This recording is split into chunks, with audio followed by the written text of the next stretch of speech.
Hey there. So YouTube turned 6 yesterday. Wow, they grew up so fast.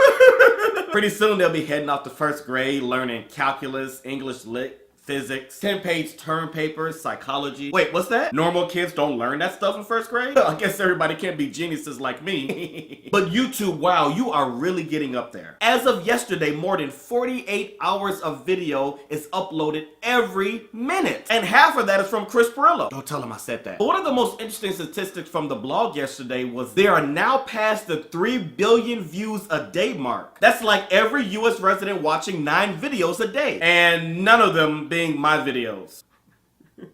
And that's one of the issues I have that I want to talk about today. So much growth is happening within YouTube, but where is it? I looked over many YouTuber statistics, including mine, and many of our views are in the 10 to 30% range of our subscriber base. Remember that time when you had 50 to 100% of people who subscribe to you actually watch your videos? Wow, that was heaven. But that's not the case anymore. Now, there have been many videos entitled "An Open Letter to YouTube." Why am I using air quotes? Complaining that YouTube has changed, it isn't promoting the little people anymore, blah, blah, blah. Now, while I agree with many of the base points, I don't see any real solutions. It's so easy to complain about something, but where's the plan to fix it? Many YouTubers get upset that YouTube isn't promoting them as if YouTube owes them some free marketing. YouTube is a free place for us to put our art. Seriously, think about it. We can upload up to 2 gigabytes per video of video content, and there's no cap on how many videos we can put out. We have a feedback system, message system, bulletin board posting system, and yes, even a partner program to pay us for helping to grow the site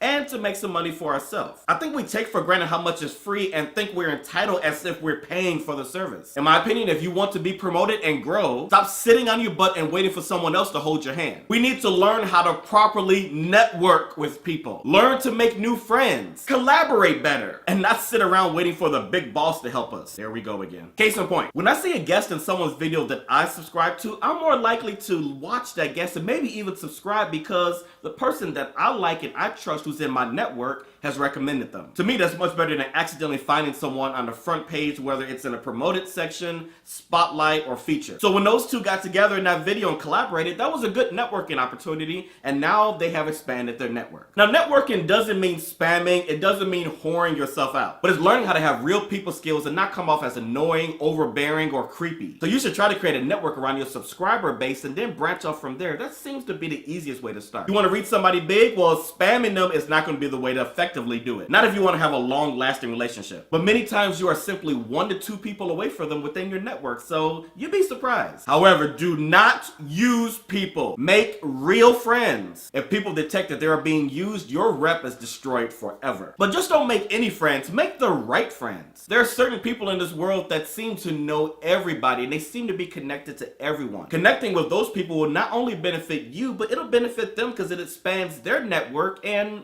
both work. But the connection needs to be genuine. So getting off our proverbial butts and learning how to network seems to be, for me, the most important thing to do. And that's how I know so many people. I have a nice mix in my network from people with just a couple hundred subs to people with almost 1 million. But the core is most important to me. Those are the people that are right around where I am, and we work together to help each other out. And working together doesn't always mean collabs. A lot of the times we bounce ideas off each other because we're in the same range, and I know what he's going through and he knows what I'm going through. And I add newcomers to YouTube to my network as well as big YouTubers when our networks collide. So it does take work, understand that. But if you learn how to do it, you'll find it to be far more effective than an accidental feature or spotlight. You have made real network connections with people that will last a lifetime. So that's how I would change YouTube. I change myself and my perspective first. Now, how would you change YouTube? Leave a comment below with your ideas or even leave a video response. I'd love to see some of those. I'd like to do a follow-up to this video in the near future, especially with more networking tips. So thanks for watching. Be sure to give this video a thumbs up and